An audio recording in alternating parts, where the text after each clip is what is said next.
Welcome to Take 5. I'm Sam Allberry. About 2,000 years ago, the Romans killed the leader of a very popular Jewish movement. This leader was hailed by many as being the long-awaited Messiah, and his following was enormous, and yet I'm guessing you've never heard of him. His name was Ben Kosiba, and he was killed in the year 135 AD.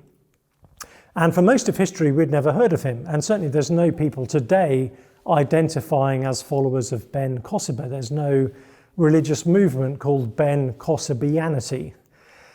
But 100 years earlier, the Romans had executed the leader of another Jewish movement.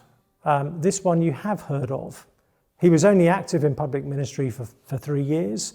At the time of his death, he had only a handful of followers, and yet Jesus Christ is arguably the most famous person in history.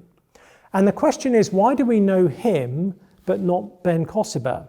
There were dozens of messianic movements at that time. Why is Jesus Christ the one who even today we've not only just heard of, but actually still commands a vast following? Well, the answer to that question lies in one word: resurrection.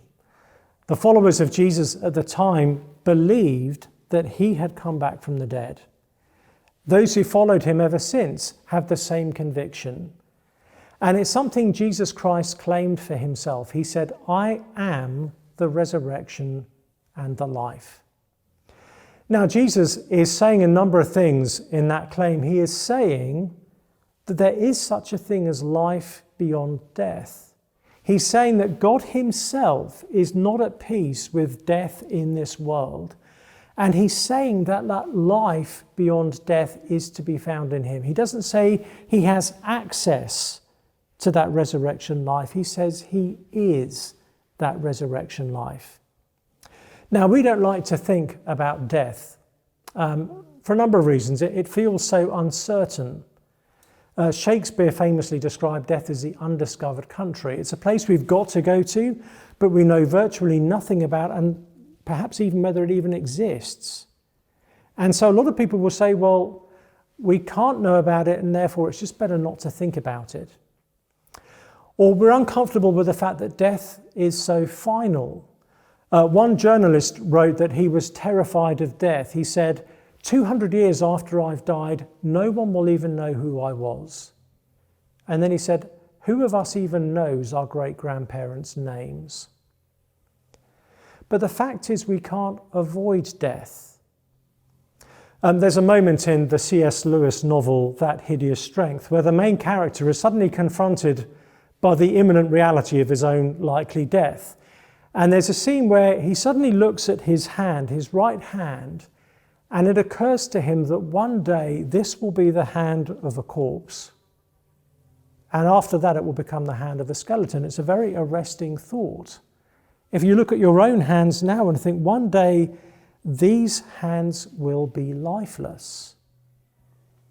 There's a lot we can do to try to delay that, but there's nothing we can do to avoid that. It doesn't matter how good you are. It doesn't matter how healthy you are. It doesn't matter how religious you are. All of us will have to face death. And so when someone claims to be the resurrection and the life, we need to pay attention. When that same person reportedly brings people back from the death, we see accounts of that in the Gospels. Again, we need to look at that. And when that same person himself is raised not just from death back to the life that he'd had before, but raised from death into new life, into resurrection life, then nothing could be more urgent than examining his claims. Jesus says, I am the resurrection and the life.